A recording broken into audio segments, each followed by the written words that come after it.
e depois vamos participar da ceia. As duas ordens que Jesus deixou para a sua igreja foram estas: nós deveríamos batizar aqueles que pela fé entendessem e crescem em Jesus como Senhor das suas vidas, e também que realizássemos ao longo de anos, décadas, séculos e milênios a ceia memorial como lembrança da morte de Cristo em nosso lugar. E é a primeira vez que nós temos batismos aqui no nosso templo. Então é assim, para a nossa comunidade, para nossa igreja, para nós que congregamos aqui, um momento muito especial, um momento de dedicação ao Senhor, de dar glórias ao Senhor por um sonho que nós estamos realizando hoje. Nós nos mudamos para cá, para esse local, tem alguns meses. Nos mudamos para cá no final de março. Nós batizávamos as pessoas em piscinas, aliás, em uma piscina, né? Só em uma casa, na casa do Gerson e da Tânia. E hoje nós podemos então realizar os batismos aqui na igreja. Então é com grande alegria que nós vamos passar ao batismo. Você que é convidado, né, de uma das pessoas que vai se batizar, hoje não dá para chamar pelo nome como costumeiramente nós fazemos aqui, porque tem muitos visitantes. É um prazer recebê-lo aqui. Obrigado pela sua presença. Que Deus o abençoe. Que você pondere, que você também pense, caso você não seja membro de nenhuma igreja, caso você não tenha a Jesus como Senhor e Salvador da sua vida, pense em tudo que vai acontecer hoje aqui. Certamente que essa é uma mensagem para você. Então, é com grande alegria que nós vamos passar ao batismo. Vocês podem ficar aqui, ó. Vamos lá? Vamos, Tamara.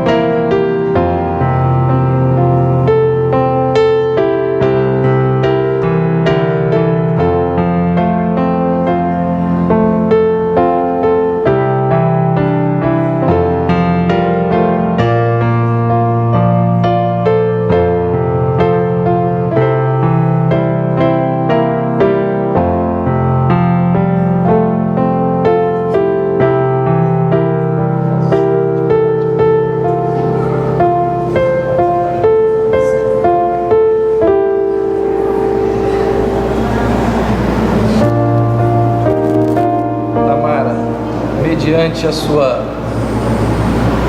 pública profissão de fé em Jesus Cristo, eu, como pastor e ministro desta igreja, te batizo em nome do Pai, do Filho e do Espírito Santo. Amém.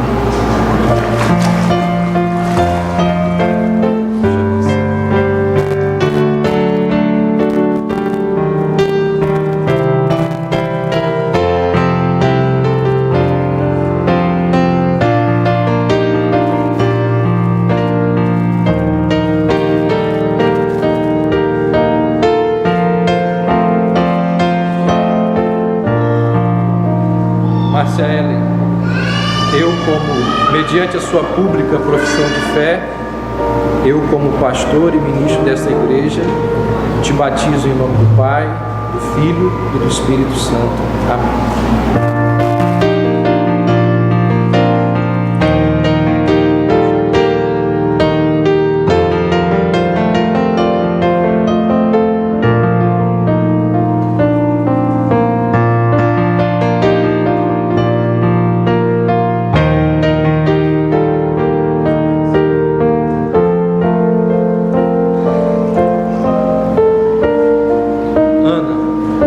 Mediante a sua pública profissão de fé, eu, como pastor e ministro dessa igreja. Te batizo em nome do Pai, do Filho e do Espírito Santo.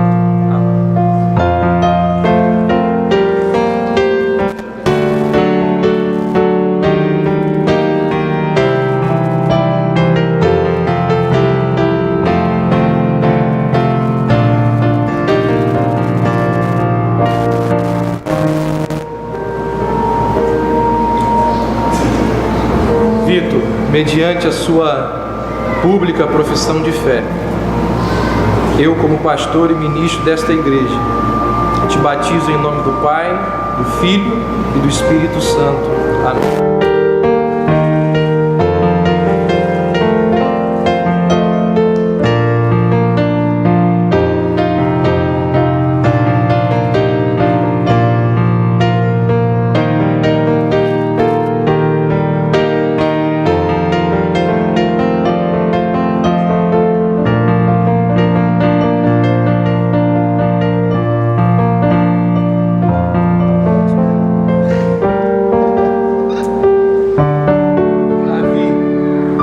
Mediante a sua pública profissão de fé, eu, como pastor e ministro desta igreja, te batizo em nome do Pai, do Filho e do Espírito Santo. Amém.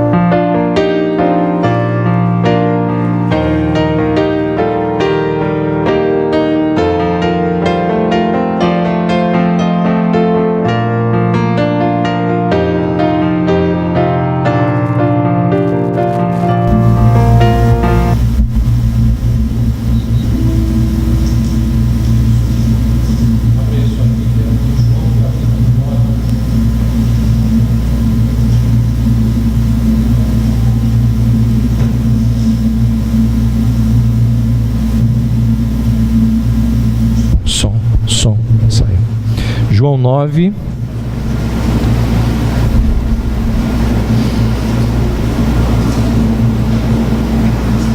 Evangelho de João, capítulo 9, os 3 primeiros versos dizem: passando Jesus, viu um homem cego de nascença, e seus discípulos lhe perguntaram: Rabi, quem pecou para que ele nascesse cego? Ele ou os seus pais? Ao que Jesus lhe respondeu: nem ele pecou e nem os seus pais, mas isso aconteceu para que nele se manifestem as obras de Deus. Esse capítulo 9 de João retrata o que acontece quando a luz divina brilha sobre os seres humanos. Quando a luz divina brilha, alguns passam a ver, como no caso deste cego de nascença, enquanto outros que pensam que veem, viram o rosto cegados pela mesma luz. A cura deste cego ilustra aquilo que Jesus tinha acabado de afirmar acerca de si mesmo. Se você voltar um pouco aí na sua Bíblia, no capítulo 8 de João, lá no verso 12, Jesus vai dizer assim: eu sou a luz do mundo, quem me segue não andará em trevas, pelo contrário, terá a luz da vida. Antes de dar vista ao cego, Jesus repete a afirmação. Ele diz: enquanto estou no mundo, no verso 5 aí de João 9, sou a luz do mundo. Então, depois de fazer essa afirmação pela segunda vez, primeiro ele diz que ele é a luz do mundo, lá em João 8,12. Depois, no capítulo 9, verso 5, ele diz: eu sou a luz do mundo. E então ele dá vista ao cego. Então, ele vai ilustrar o que ele acabou de afirmar, que ele é a luz do mundo, dando luz ao cego de nascença. A cura deste cego não é um milagre qualquer. É um sinal, é um símbolo da obra de Deus. Assim como Cristo concedeu luz àquele homem completamente desprovido de visão, ainda hoje Ele envia luz àqueles que estão em trevas neste mundo.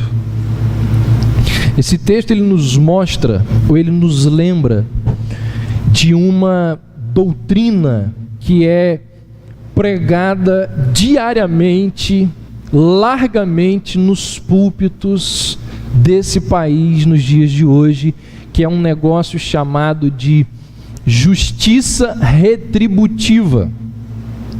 Doutrina esta que escraviza, que oprime a vida de milhares de brasileiros. Ideologia esta que não permite as pessoas desfrutarem da liberdade que Jesus conquistou para elas lá na cruz. Heresia esta que distorce a graça de Deus e que mancha o sacrifício de Cristo realizado na cruz. Justiça retributiva. Você ouve isso em qualquer emissora que você ligue, tem aí programas evangélicos.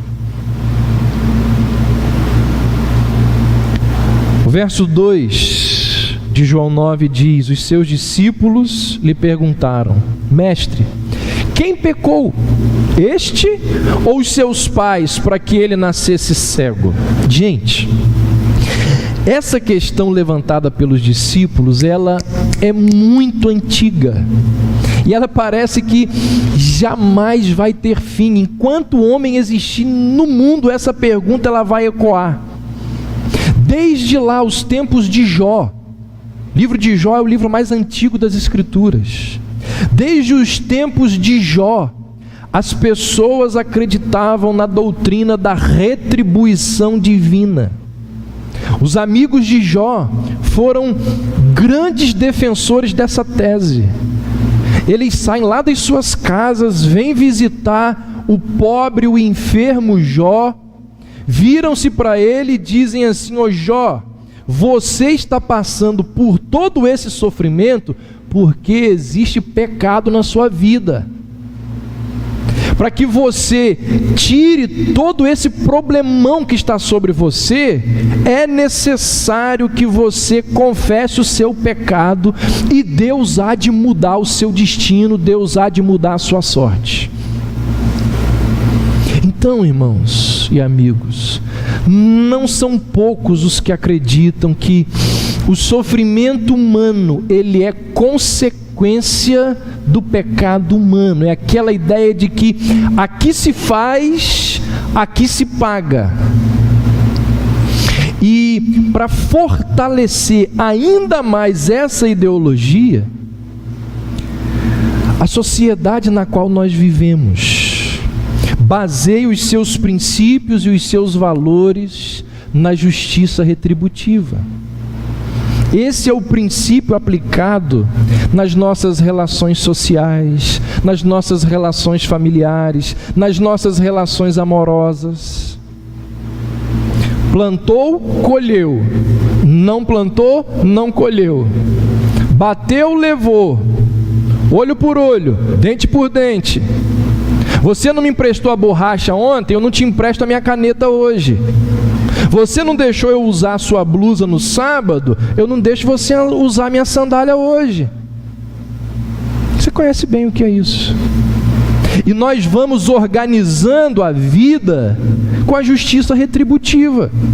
Damos a cada um o que cada um merece. Comeu tudo, ganha mesada. Não comeu tudo, vai ter castigo. Se tirar boa nota e passar de ano, papai compra um videogame para você no final do ano. É a relação do mérito e demérito. O que você fez para mim, eu faço para você.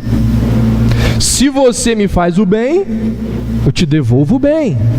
Se você me faz o mal, eu lhe retribuo de forma maldosa.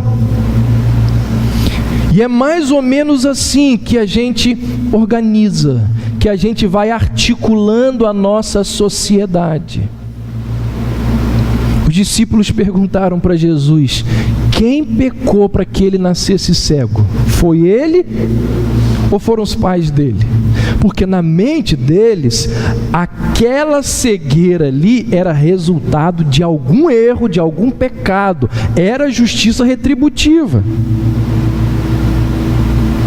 E aí, seguindo o entendimento dos discípulos, alguma coisa aconteceu. Alguma coisa aconteceu para que aquele pobre homem nascesse cego.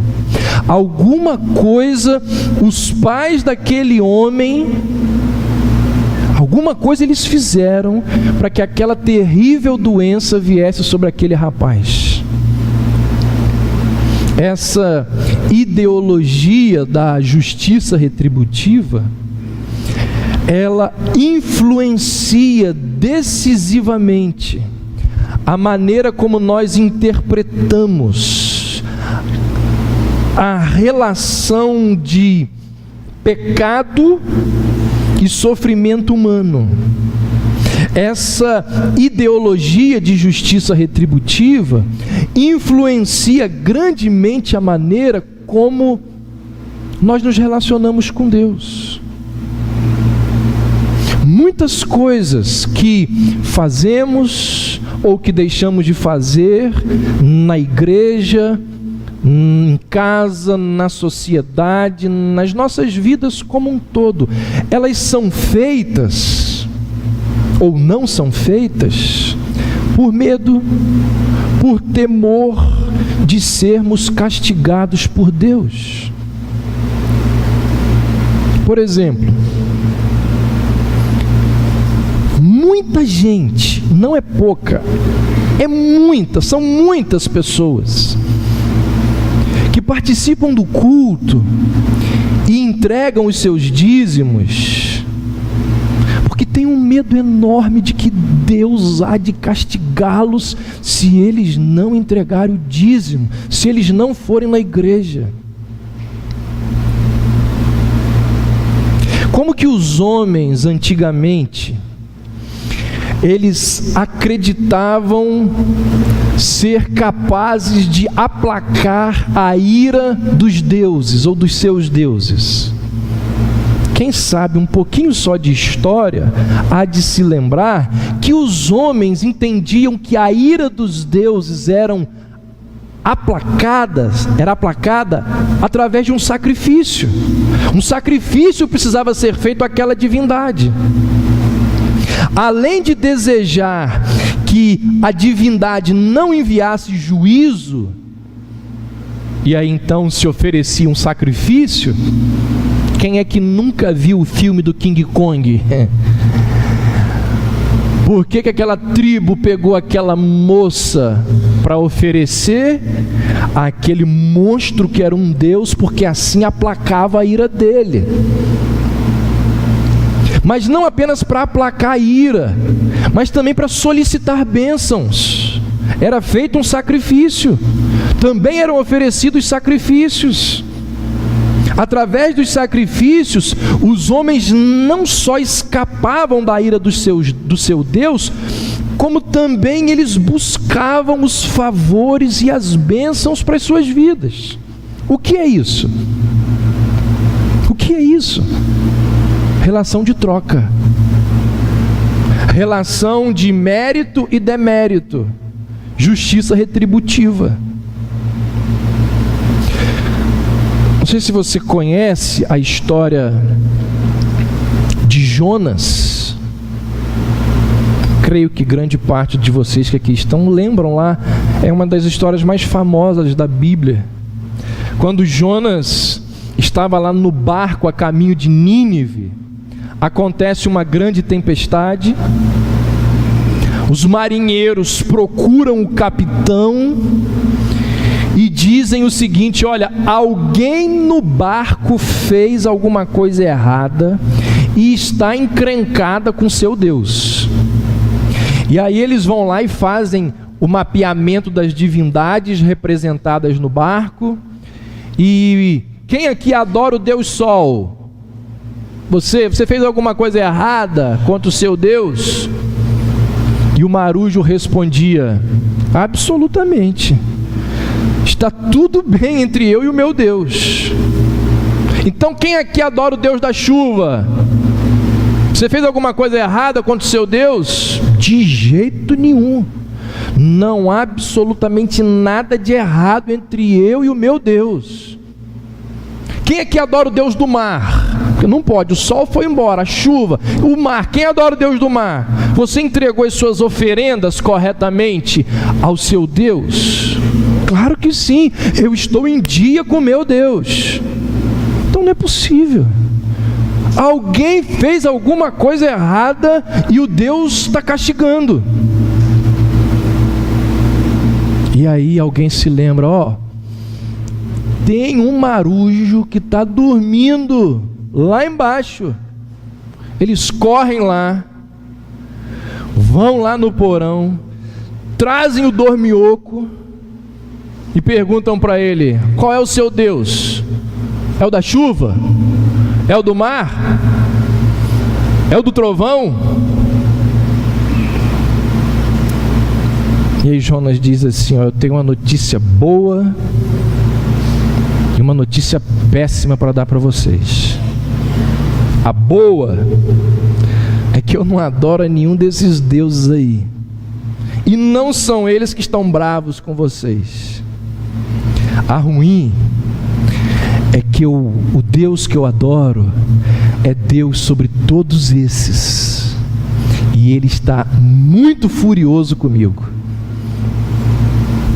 Eles não tiveram a menor dúvida, seguraram Jonas e homem ao mar, lançaram Jonas ao mar, ofereceram sacrifício a esse Deus para que ele ficasse calmo.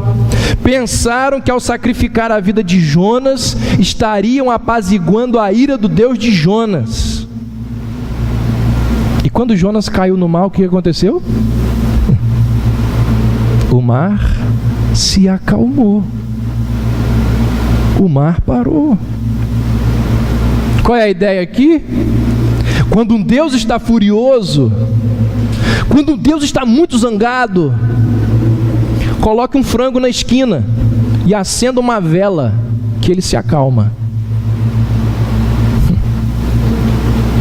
Se você quiser prosperar, traga todos os seus dízimos à casa do tesouro para que haja mantimento, e assim as janelas do céu serão abertas e sobre a sua casa haverá mantimento e fartura. Essa é a mentalidade de milhares de pessoas ao nosso redor, no nosso país. É a relação da troca, do mérito e demérito, da barganha, da justiça retributiva. Quem nasceu para que ele quem pecou para que ele nascesse cego? Ele ou os seus pais? Alguém tem que ter feito alguma coisa errada para que esse rapaz esteja sofrendo. Eu dou alguma coisa para Deus e Deus dá alguma coisa para mim. Essa é a mentalidade da culpa, que sustenta a culpa, que sustenta o medo, a ameaça, a ganância. É assim que muitas pessoas estão dentro da igreja, com medo, por causa da maldição, por causa daquilo que pode lhes acontecer.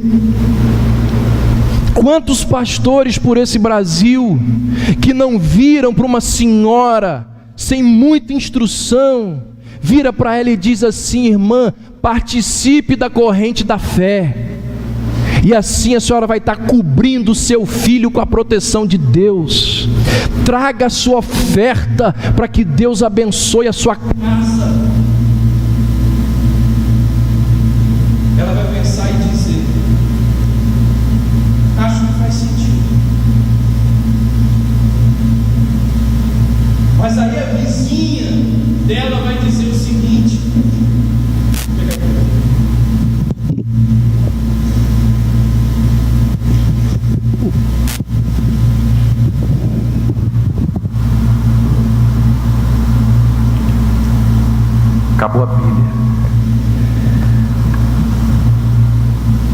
Gerente, deixa eu usar o outro aqui.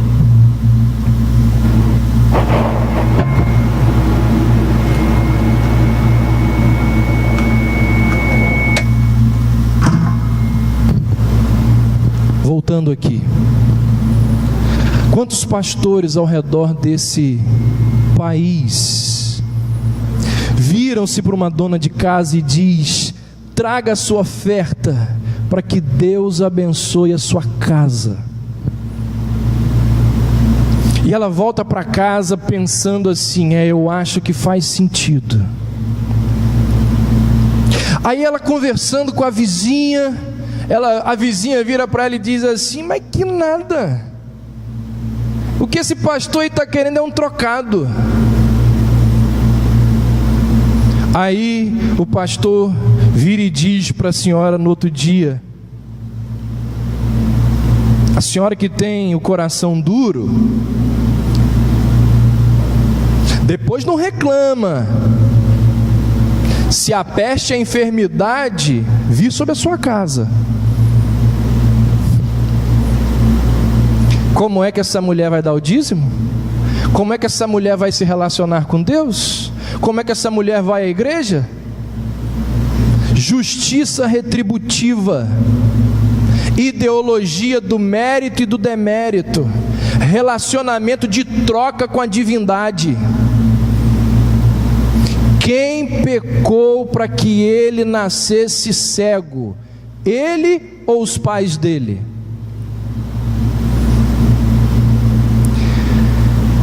Gente, isso acontece aos montes ainda nos dias de hoje. E não acontece só em igrejas pentecostais, não. Isso acontece nas igrejas históricas. O menino quebrou a perna jogando bola. Aí vira o diácono para ele e diz: foi no domingo, né? Devia estar na igreja, foi jogar bola, quebrou a perna. Qual é a ideologia? Faltou a igreja no domingo, perigo à vista, Deus castigando.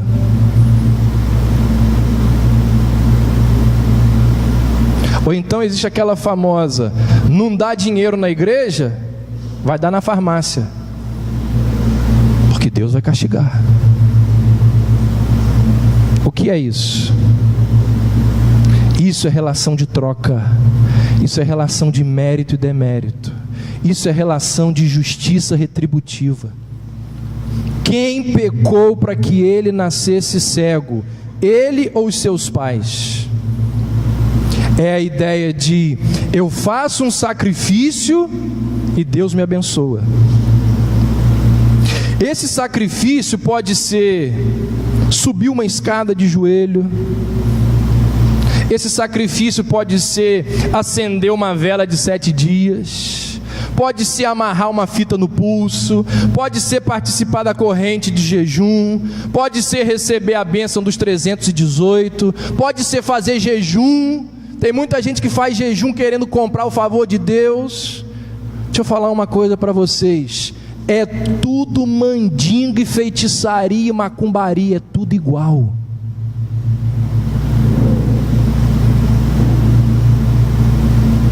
Houve um tempo em que isso acontecia apenas nos terreiros das seitas e religiões de cunho afro, Umbanda, Quimbanda e outras bandas. Agora acontece no espaço religioso chamado evangélico. Se você não der o dízimo, o gafanhoto vai te pegar. Você dá uma oferta para a divindade, para ela não te amaldiçoar. Pelo contrário, para ela te abençoar. Então perceba, o erro é o mesmo dos tempos de Jesus, só que com uma vestimenta nova. Eu não estou dizendo que dar o dízimo, frequentar a igreja e outras coisas mais estejam erradas. Não é nada disso. Essas coisas são corretas, são ordenanças bíblicas, e quem não faz está errado. Mas o que eu quero dizer, preste muita atenção no que eu vou dizer agora: Deus não vai nos castigar se deixarmos de fazer essas coisas, e não irá nos castigar por um único motivo esse que nos traz aqui hoje. Ele não vai nos castigar porque o castigo que nos traz a paz estava sobre Jesus Cristo na cruz.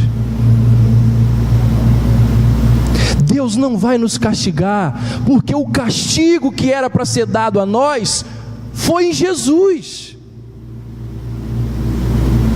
Quem não entrega o seu dízimo, quem não frequenta a igreja e outras coisas mais, é porque ainda não entendeu, não percebeu, não compreendeu inteiramente a obra maravilhosa que foi feita por Ele na cruz. Quem não faz estas coisas é porque ainda não entendeu que é um privilégio contribuir com o reino de Deus, é um privilégio participar de uma comunidade de fé, é um privilégio estar na comunhão dos irmãos. Quem pecou, ele ou os pais dele? O que Jesus disse? Verso 3: nem ele pecou, e nem os seus pais, mas assim foi para que se manifestem nele as obras de Deus. Meus irmãos, segundo Jesus, o propósito da cegueira daquele homem era para que uma obra divina pudesse ser realizada através dele. Certamente que esta é uma questão muito complicada de ser compreendida, muito difícil. Envolvem tratados de teologia, envolve muita conversa. Essa é uma questão que a Bíblia não oferece muitas respostas. Temos algumas, mas não todas. Mas não é esse o meu objetivo hoje aqui. O que eu desejo enfatizar é que as nossas lutas, os nossos problemas, os nossos sofrimentos não são castigos divinos.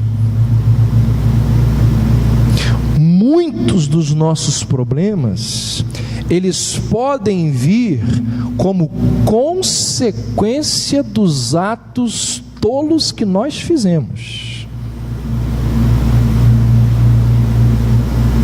Eu hoje estava conversando com a minha esposa sobre uma determinada situação, e eu falei assim: essa pessoa está colhendo, está sofrendo muito, está colhendo os resultados das suas decisões equivocadas. O que ela está colhendo é castigo divino? Não, é consequência natural das suas escolhas erradas. A pessoa fumou 30 anos, 40 anos, aí tem um câncer de pulmão. Isso é castigo de Deus? Isso é consequência natural daquilo que ela fez. Você escolhe andar com pessoas que a sua mãe não escolheria como genro dela. Você faz um monte de coisas erradas com esse grupo. Lá na frente as consequências vêm. Isso é castigo divino? Não. Então nós precisamos saber diferenciar consequência de castigo. O que a Bíblia nos diz é que os problemas, eles não são castigos que Deus impõe de forma sádica aos seus filhos. Abra aí a sua Bíblia em Isaías capítulo 61.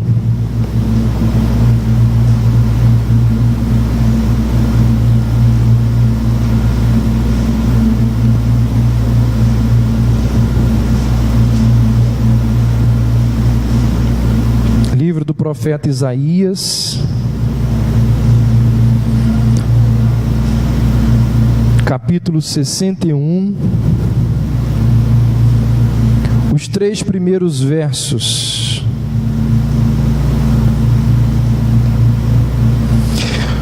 O Espírito do Senhor Deus está sobre mim, porque o Senhor me ungiu para pregar boas novas aos oprimidos. Enviou-me a restaurar os de coração abatido, a proclamar liberdade aos cativos e a pôr os presos em liberdade, a proclamar o ano aceitável do Senhor, o dia da vingança do nosso Deus, a consolar todos os tristes, a ordenar que se dê uma coroa em vez de cinzas, óleo de alegria ao invés de pranto, vestes de louvor ao invés de espírito angustiado aos que choram em Sião, a fim de que se chamem carvalhos de justiça, plantação do Senhor, para clamar o ano aceitável do Senhor, o dia da vingança do nosso Deus. Agora, se você conseguir deixar aberto aí, vá para Lucas capítulo 4.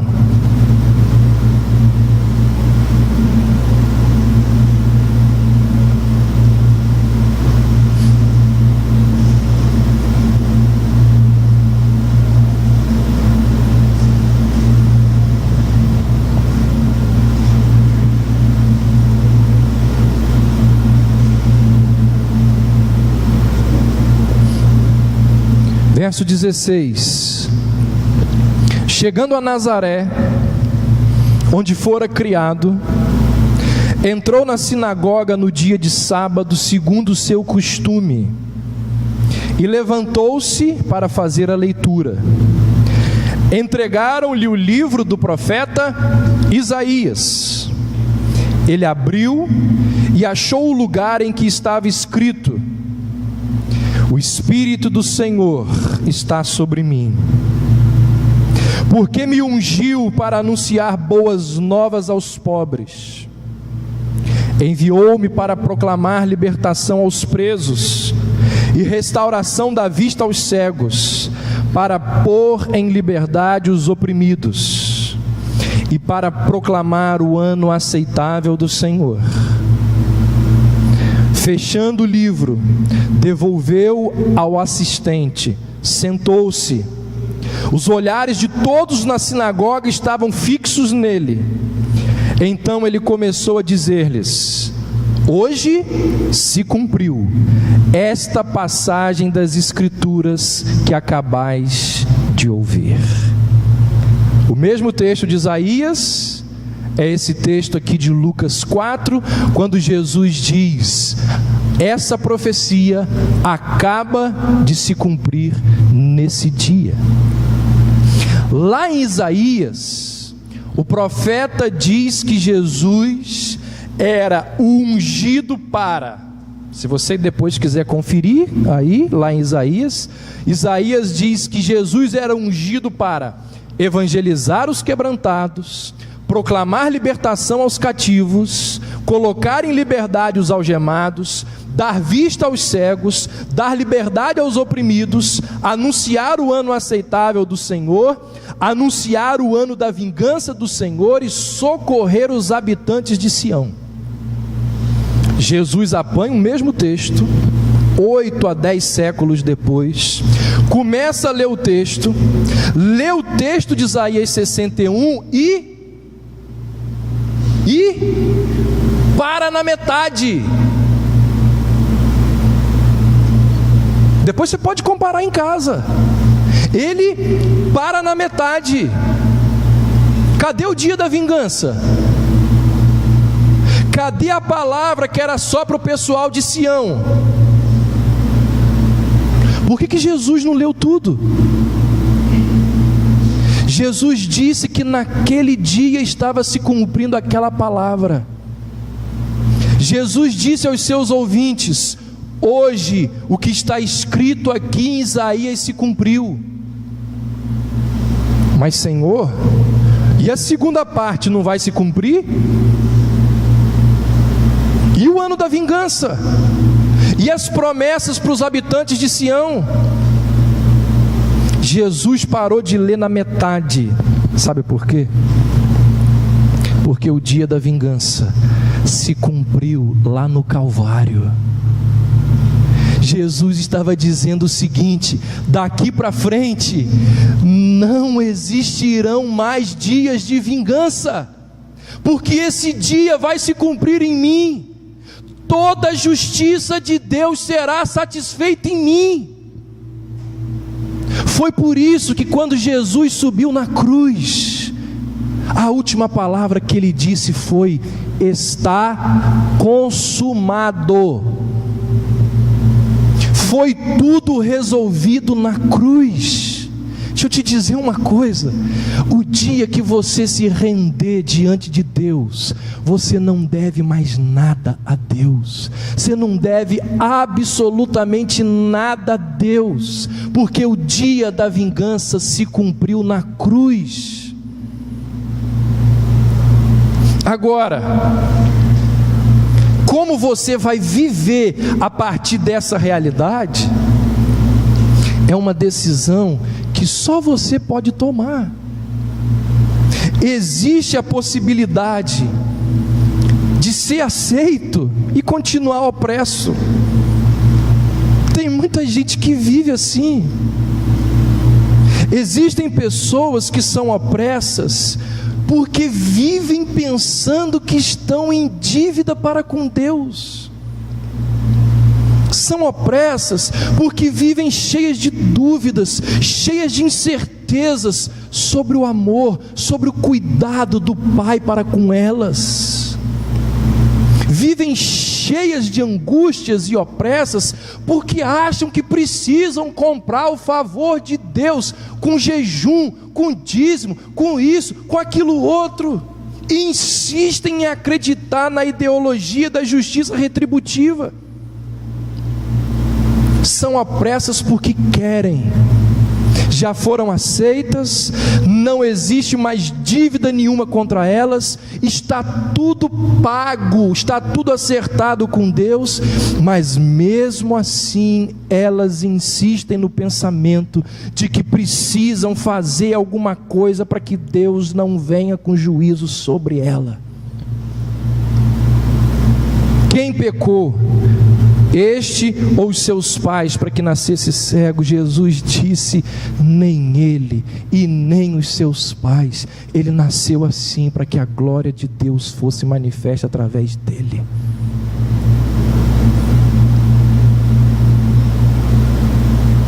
Certamente que esse é um raciocínio muito infantil, muito infantil.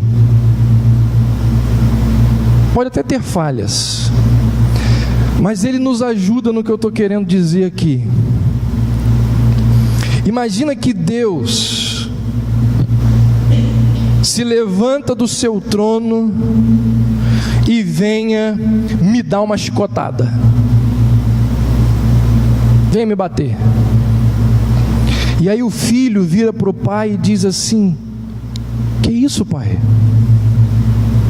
E o pai diz: ele está merecendo ser castigado.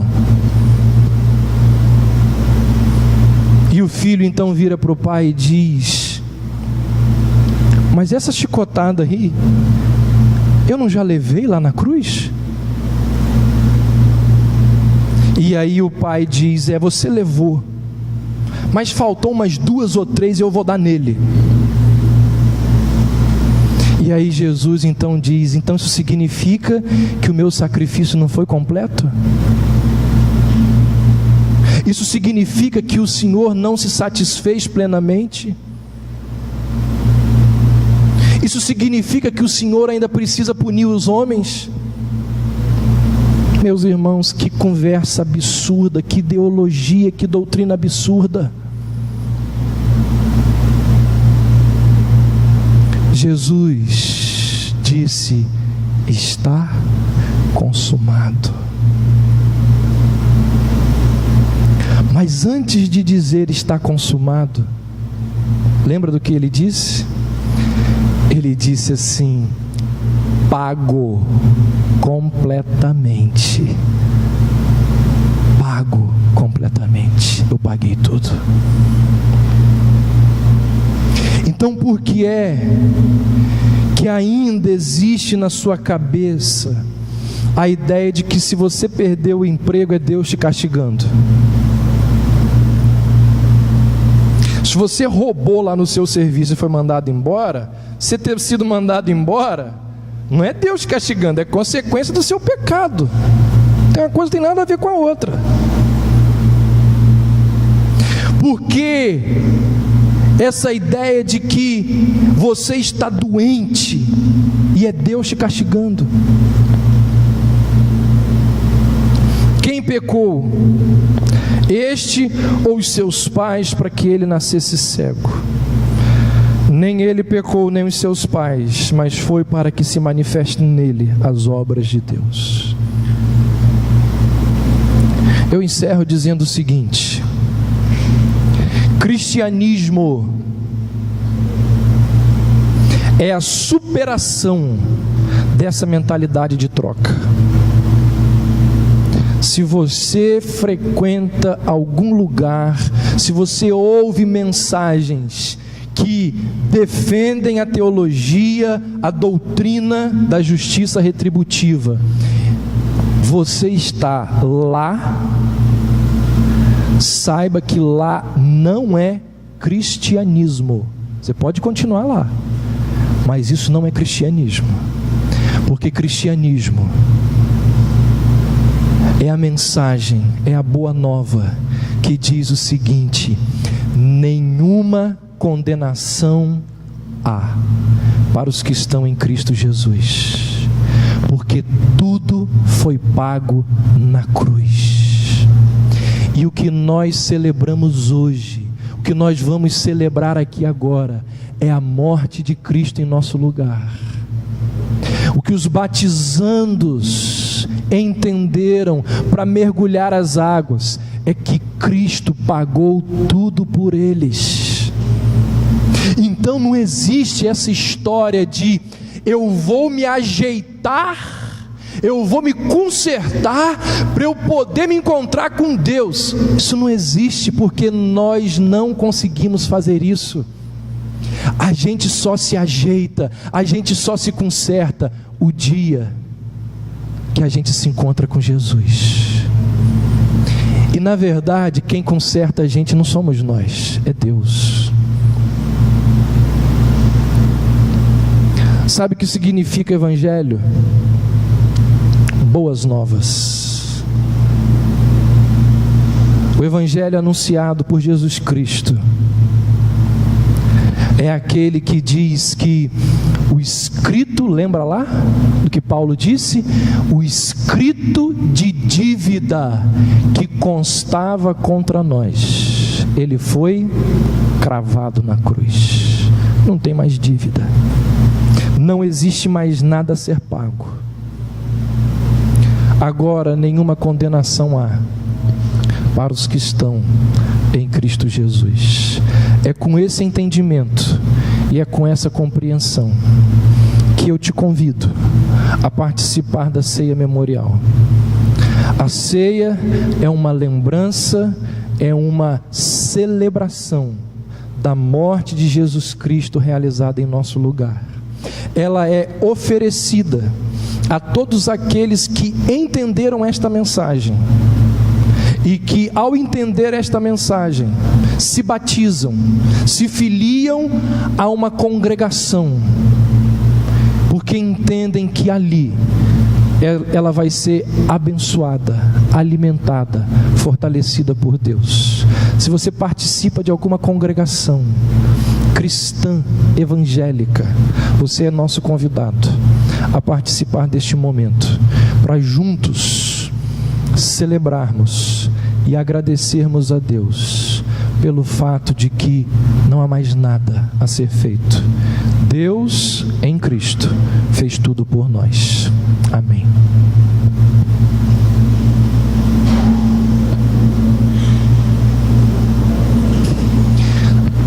Só Só um momentinho, eu esqueci. Marcinho, daqui a pouquinho já, só um minutinho.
Graça sou salvo, sim, mediante a fé. Isso não vem de homem nenhum, é dom de Deus, só de Deus. Não vem de obras, não, para ninguém usurpar o que pertence a Deus, para a remissão de todo aquele que crê e confessar. O sangue do Cordeiro, o sangue que redime, justifica.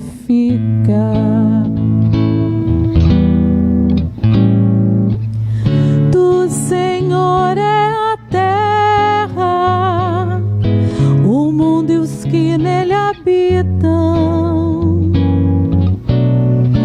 O existir está em suas mãos. Tudo que há na vida foi feito por Ele. Sem Ele, nada do que foi feito se fez. Todas as coisas foram feitas por Ele e pra Ele. Sem Ele, sem Ele, sem Ele,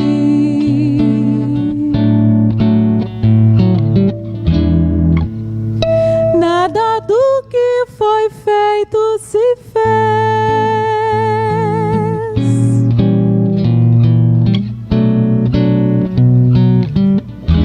Pela graça fui salvo, sim, pelo autor da fé.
a coisa mais revolucionária que já apareceu entre os homens.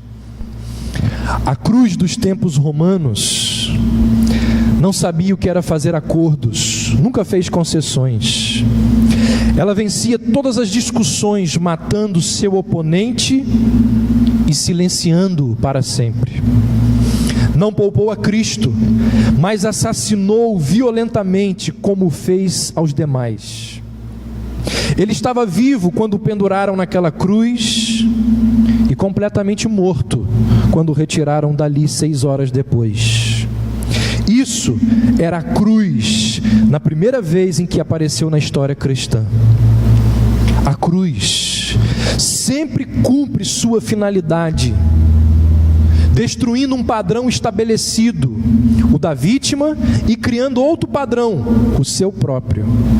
Assim, as coisas sempre saem como a cruz deseja. Ela vence ao derrotar o seu oponente e impor a sua vontade sobre ele. A cruz sempre domina, nunca entra em acordos, nunca faz trocas ou concessões, nunca cede um pouco a favor da paz. Ela não se importa com a paz, importa-se apenas em terminar rapidamente, o mais rapidamente possível, a oposição contra ela.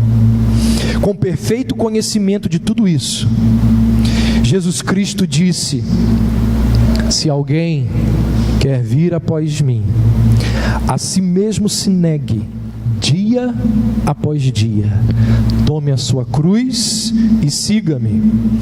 Então, a cruz não somente trouxe um fim à vida de Cristo, mas também a primeira vida, a vida alheia de cada um de seus verdadeiros seguidores. A cruz destrói o padrão antigo, o padrão de Adão na vida do crente, e o traz a um fim.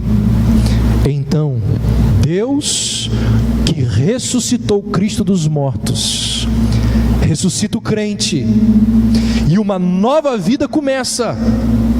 Isso é o batismo, isso é o que o batismo simboliza. Isso, e nada menos, é o verdadeiro cristianismo. Precisamos fazer algo em relação à cruz, e só podemos fazer uma de duas coisas: fugir da cruz ou morrer na cruz.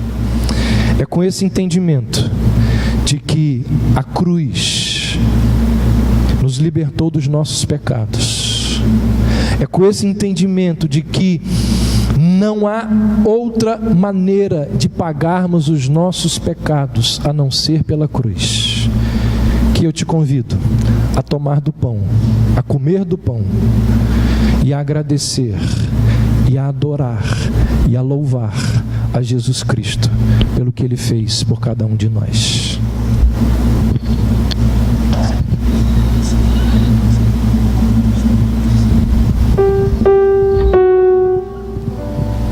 Deus amado, nós queremos te agradecer e glorificar o teu nome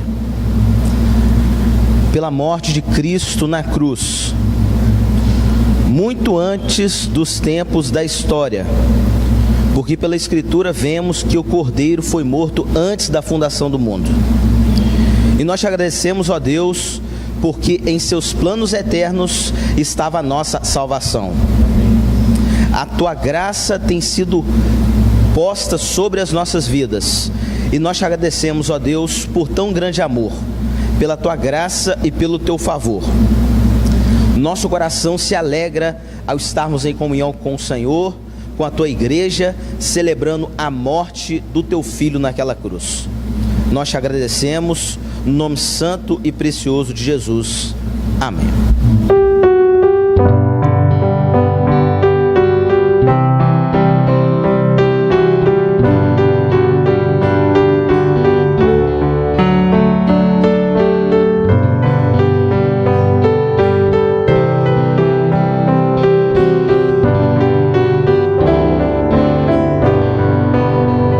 O nome forte de Jesus nos reunimos.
interesse em ser servido.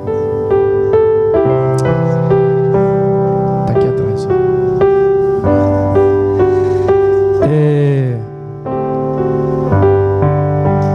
Queria convidar Douglas.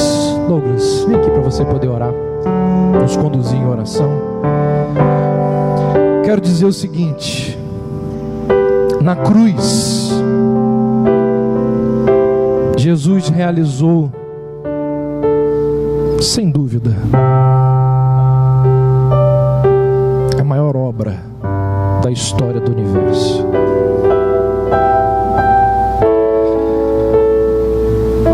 Não há queda da Bastilha, não há queda do Muro de Berlim, não há queda de Império Romano Grego, não há nada, absolutamente nada na história que supere o que foi realizado por Jesus Cristo na cruz. Em sua morte Ele redimiu pecadores, destruiu o pecado, aniquilou Satanás. Em sua morte Ele pagou o preço da justiça imposta por Deus. Em sua morte Ele comprou os eleitos de Deus. Em sua morte Ele apresentou a sua vida como um cheiro suave a Deus. Em sua morte Ele alcançou a redenção de todos aqueles que Ele veio buscar e salvar, tanto no céu como na terra.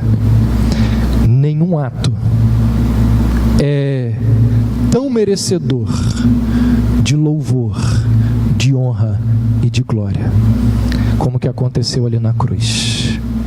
É com esse entendimento de que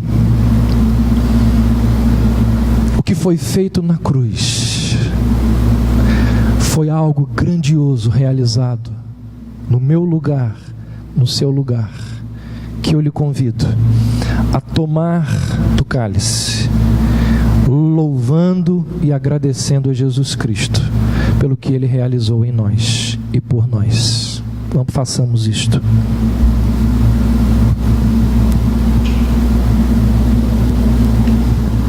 Senhor Deus, queremos te agradecer, Senhor, por este momento de comunhão, por este momento aqui de reflexão, de contrição, este momento em que podemos agradecer ao Senhor pelo que o Senhor fez por nós. O Senhor se tornou maldição, levou sobre si os nossos pecados. Agradecemos ao Senhor, Deus, somos gratos a Ti, porque nós que somos salvos, o Senhor nos proporcionou perdão pelos aqueles pecados que nós cometemos no passado, pelos pecados que nós cometemos no presente e pelos aqueles pecados que a gente vai inevitavelmente cometer no futuro, Senhor. Agradecemos ao Senhor porque o Senhor tirou de nós a culpa pelos nossos pecados, e dos nossos pecados o Senhor não se lembra mais. Senhor Deus, muito obrigado, Pai, pelo que o Senhor fez por nós. Em nome de Jesus, amém. Você pode deixar o cálice aí mesmo, na sua cadeira. Depois a gente vai passar recolhendo. E eu encerro esse momento de culto. Eu gosto muito de encerrar toda ceia que a gente promove aqui na igreja, lembrando que a ceia nos lembra do passado, mas a ceia também nos convida a colocar o nosso olhar no futuro. A Bíblia diz que chegará o tempo em que, quando toda a igreja estiver reunida, quando todos os eleitos estiverem no céu, haverá uma grande festa. Esta festa já tem até nome, chamada de Bodas do Cordeiro. Eu quero dizer para você que o meu ingresso já foi comprado. Eu não sei se você tem o seu ingresso.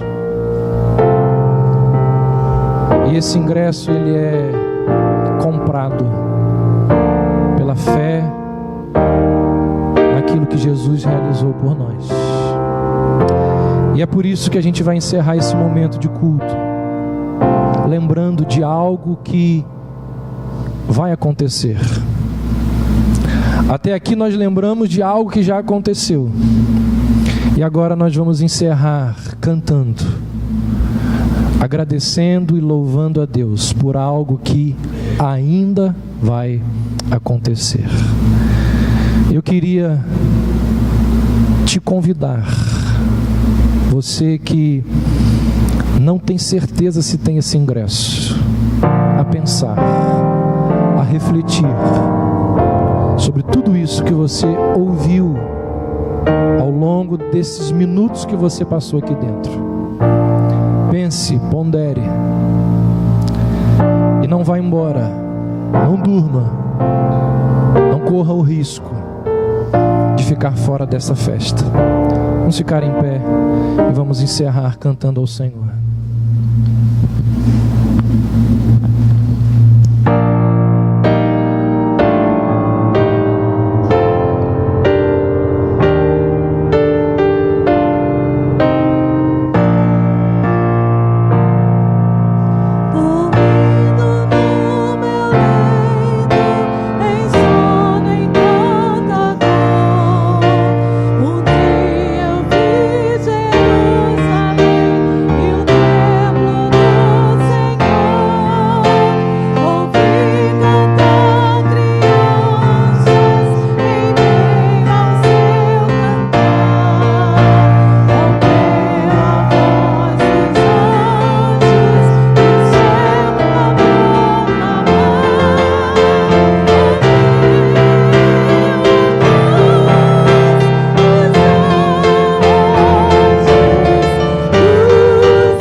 nós te louvamos, porque cremos que um dia a Jerusalém vai raiar.